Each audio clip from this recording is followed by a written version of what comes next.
Ini uniknya pakai selada. Lebih dominan untuk rasa gurih dan asinnya sih.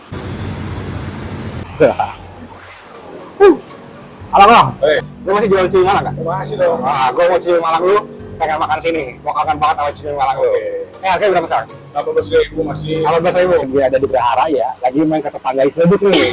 Ini tempatnya di seberangnya Transmart sih. Itu namanya Pawon Titeni. Salah satu tempat yang menjual cumi Malang enak. Sini. Iya, mie ayam khas Malang. Bawang goreng, daun bawang, selada, ini pangsit goreng. Kalau nama cumi di sini, gokil. Ini wangi banget.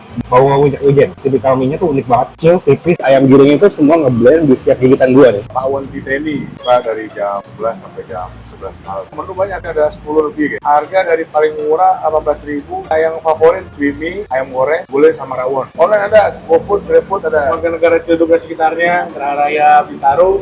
Kalau mau makan cumi paling enak Geraha Raya atau ayam goreng paling enak Geraha Raya, datang ke sini Pawon Titeni Geraha Raya seberangnya Transmart. Satu lagi, dijamin halal.